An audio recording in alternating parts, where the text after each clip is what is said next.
జై భీమ్ 2024 తెలంగాణ అసెంబ్లీ ఎన్నికల్లో కాంగ్రెస్ పార్టీ ఘన విజయం సాధించింది. దీనికి ప్రధాన కారణం ఏమిటంటే ఏ ఒక్క నాయకుడు వల్ల కాంగ్రెస్ పార్టీ అధికారంలో చేపట్టలేదు. నికార్సైన కాంగ్రెస్ నాయకులు అనేక మంది 10 సంవత్సరాలు కాంగ్రెస్ జెండా కింద పడకుండా గుండెలపై మోసి కాంగ్రెస్ పార్టీని అధికారంలోకి తీసుకొచ్చారు. మొత్తం తెలంగాణలో 119 స్థానాలుంటే కాంగ్రెస్ పార్టీ 64 స్థానాలు గెలుచుకుంది. సిపిఐ కూడా మాకు పొత్తు కనుక ఆ స్థానం కూడా కాంగ్రెస్ పార్టీ గెలుచుకున్నట్లే. మిగిలిన 119లో 65 తీసేస్తే ఇది 64, ఇది ఒకటి 65 తీసేస్తే 54 స్థానాలు ఉంటాయి.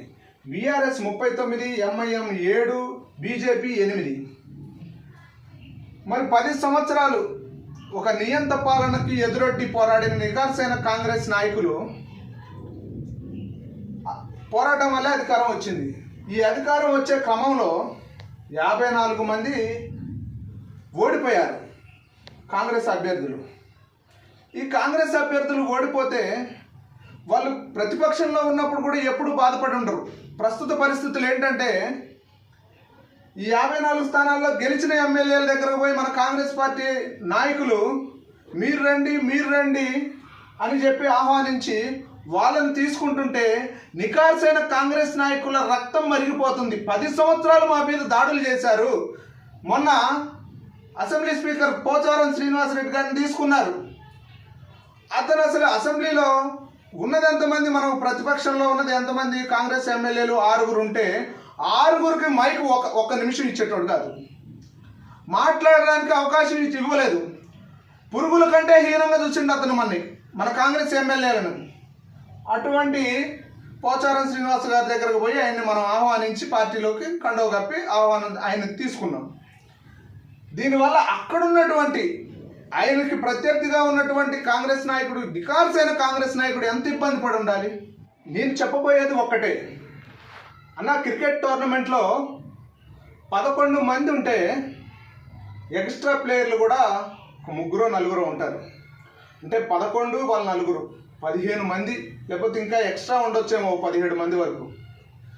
వాళ్ళు ఎక్స్ట్రా ప్లేయర్స్ కదా, ఆడేది మేము 11 మందిమే.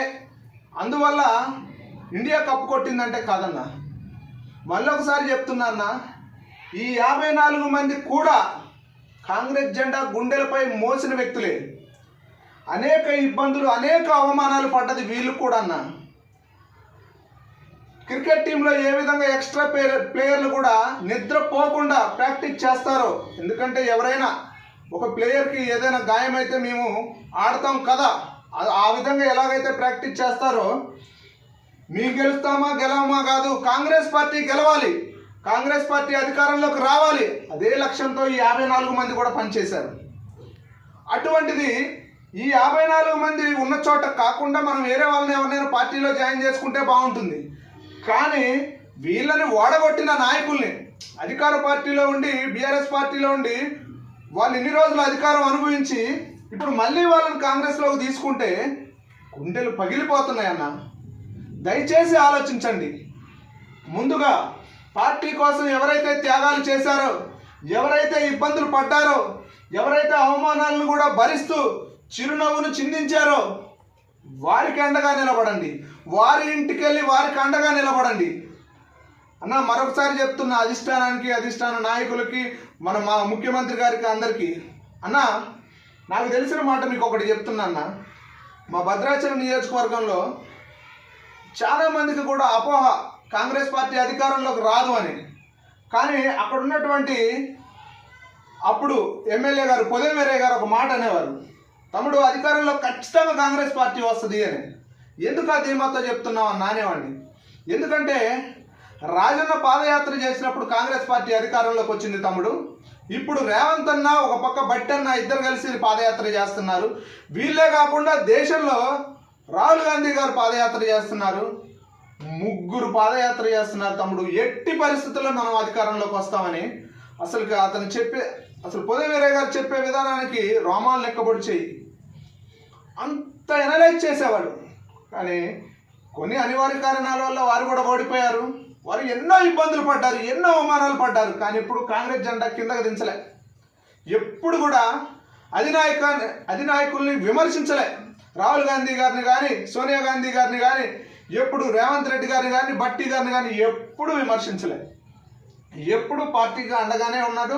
ఆయన పార్టీ కష్టాల్లో ఉన్నప్పుడు కూడా ఆయన అండగానే ఉన్నాడు. ఉదయం వీరయ్య గారు లాంటి నాయకులు ఎంతోమంది పోరాట ఫలితమే ఈనాడు మన కాంగ్రెస్ పార్టీ అధికారంలో ఉండడం అన్న. దయచేసి మరొకసారి చెప్తున్నా అన్న, నవ్వుకుంటున్నారన్న. ఏమనంటే కాంగ్రెస్ పార్టీలోకి ఎవరైనా వస్తానంటే రాళ్లతో కొడతామని అంటున్నారు, మళ్ళీ మీరే తీసుకుంటున్నారని నవ్వుతున్నారు వివిధ పార్టీలకు చెందిన నాయకులు. దయచేసి ఒకసారి ఆలోచించండి. వేరే పార్టీ నాయకులను కాంగ్రెస్ పార్టీలోకి ఆహ్వానించేటప్పుడు వారు అక్కడ ఉన్నటువంటి స్థానికంగా ఉన్నటువంటి నాయకుల్ని, కార్యకర్తల్ని అందరి సంప్రదింపులతోటి వాళ్ళందరూ ఏకగ్రీవ తీర్మానం చేస్తేనే కాంగ్రెస్ పార్టీలోకి తీసుకోవాలని మరొకసారి అధిష్టానాన్ని కోరుకుంటున్నాను. ధన్యవాదాలు.